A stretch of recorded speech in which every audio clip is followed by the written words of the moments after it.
तो good morning, सुप्रभात, राम राम सभी को।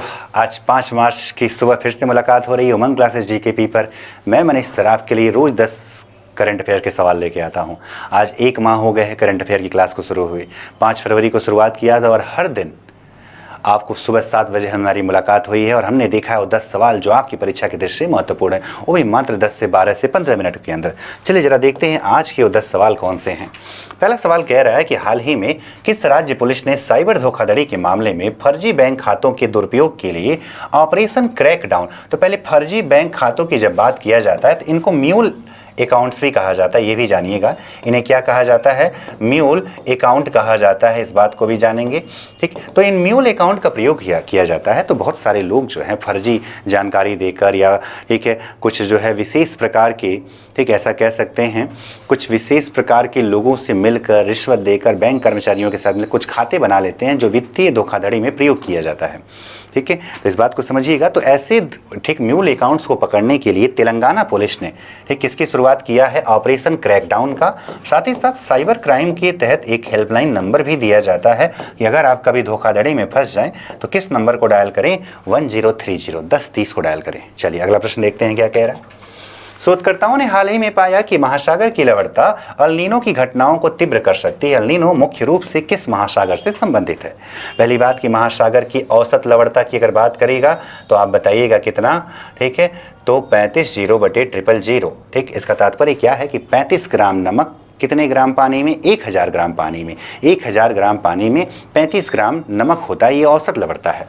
अल नीनो की जब बात किया जाता है तो अल नीनो ठीक दक्षिण अमेरिका महाद्वीप के, ठीक, दक्षिण अमेरिका महाद्वीप के कौन से तट से?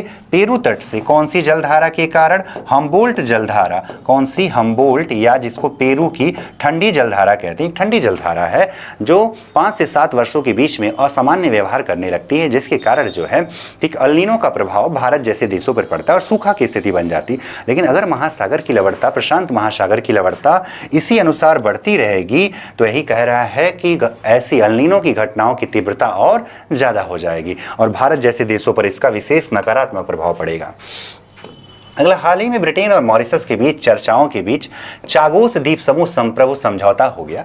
चागोस एक द्वीप समूह था जो कि ठीक ब्रिटेन के अधिकार में था। मॉरिशस के साथ उसको संप्रभुता को लेकर समझौता मॉरिशस ने किया है। चर्चा में क्यों है? इसका पहले तो बात ये है कहाँ पर? तो हिंद महासागर में है। ठीक, हिंद महासागर की बात करते हैं तो यहाँ का एक और प्रमुख द्वीप है जो अमेरिका का सैन्य ठीक अड्डा के रूप में भी जाना जाता है। डिएगो गार्सिया का भी संबंध कहाँ से है? तो याद रखिएगा हिंद महासागर से।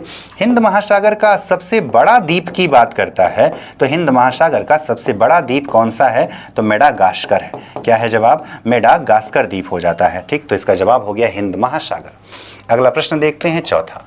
क्या कह रहा है? हाल ही में शोधकर्ताओं ने राजाओं की घाटी में स्थित कब्रों पर तमिल, ब्राह्मी, प्राकृत और संस्कृत से 30 शिलालेख। इसका तात्पर्य ये है कि जो मम्मी दफनाए जाते थे राजाओं की घाटी जिन्हें कह रहे हैं कब्रों में, अब इन पे लिखे गए लेखों से अर्थात भारत से भी इनका संबंध था, इसी बात की पुष्टि होती है। तो पूछ रहा है राजाओं की घाटी कौन से देश में? तो कहाँ मिलते हैं मम्मी? तो सर मिस्र में मिलते हैं। तो ठीक है, आप जानते हैं पिरामिड्स कहाँ मिलते हैं? गाजा के पिरामिड्स जो की बात की जाती है, ठीक है, तो मिस्र में मिलते हैं। मिस्र की बात करते हैं तो मिस्र जाना जाता है एक नहर के लिए। कौन सी? स्वेज नहर। किसको जोड़ती है? तो जोड़ती है लाल सागर को। किसको? लाल सागर को। किससे? तो भूमध्य सागर से जोड़ती है। लाल सागर को किससे? भूमध्य सागर से जोड़ती है। एक प्रमुख ठीक व्यापारिक मार्ग है स्वेज नहर, जिसका निर्माण 1869 में प्रारंभ हुआ था। कब? 1869 में। भारत और यूरोप के बीच की दूरी को कम करता है स्वेज नहर। मिस्र को हम वरदान कहते हैं कौन सी नदी का? तो नील नदी का। किसका? नील नदी का वरदान किसको कहा जाता है? तो याद रखिएगा मिस्र को कहा जाता है। अगला 5वां प्रश्न क्या कह रहा है? हाल ही में अयातुल्ला अली खामनेई की हत्या किस 2 देशों द्वारा किए गए संयुक्त सैन्य अभियान? कौन है ये व्यक्ति? तो ये है सुप्रीम कमांडर। ये कौन थे? सुप्रीम कमांडर यानी सर्वोच्च धार्मिक नेता कहा जाता है उनके देश में। यानी कौन से देश की बात कर रहे हैं? ईरान की बात कर रहे हैं। ठीक, जिन्हें पहले पर्सिया के रूप में जाना जाता था। 1988 से इसने अपने पर्सिया की यानी शाह वाली विरासत खो दिया था और एक इस्लामिक राष्ट्र बन गया था। शिया मुस्लिम यहाँ ज़्यादा पाए जाते हैं। उनकी हत्या किया है किन 2 देशों के अभियानों में हो गई है? तो यूएसए और इजराइल। यूएसए और इजराइल ने मिलकर संयुक्त सैन्य अभियान किया और मारे गए कौन? तो ईरान के सुप्रीम कमांडर सर्वोच्च धार्मिक नेता अयतुल्ला अली खामनेई की क्या कर दी गई? हत्या कर दिया गया। ठीक है, चलें अगला प्रश्न देखते हैं जरा। कौन सा ऐतिहासिक मुद्दा पाकिस्तान और अफगानिस्तान के बीच लंबे समय से तनाव का कारण रहा है?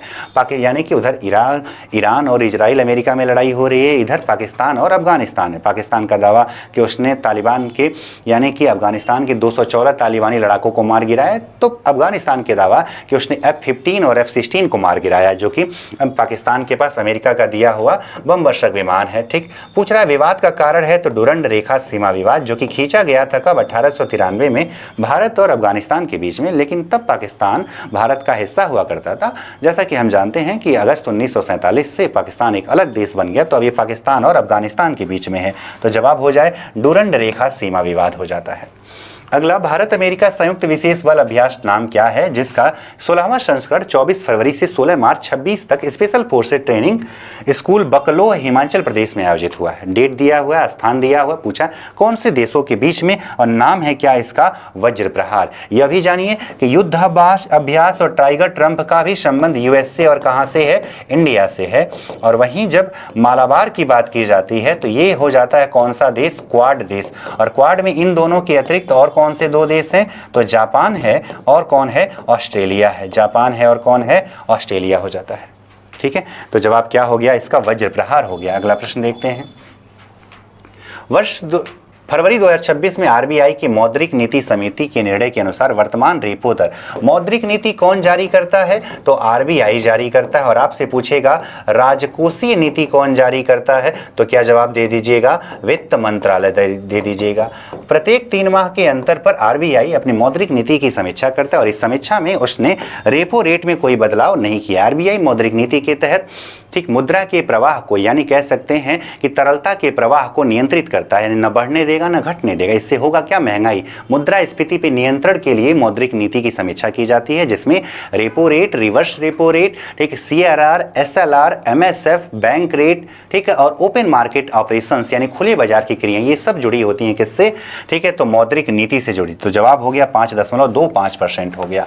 कल हमने आपसे पूछा था सवाल कि निम्न में से कौन सा स्थल, रामसर स्थल उत्तर प्रदेश में नहीं है, तो मानसर, कौन सा, सेनीसर मानसर रामसर स्थल जो है इसका संबंध कहां से है, तो जम्मू कश्मीर से है। कहां से, तो जवाब हो गया जम्मू कश्मीर। ठीक, आज की अगर सेशन की बात करें तो आज का सवाल भी उत्तर प्रदेश से जुड़ा हुआ है कि उत्तर प्रदेश का सबसे पुराना वन्य जीव विहार कौन सा है, चंद्रप्रभा है कि कतरनिया घाट, किशनपुर कि रानीपुर। इसका उत्तर आपको कमेंट बॉक्स में देना है।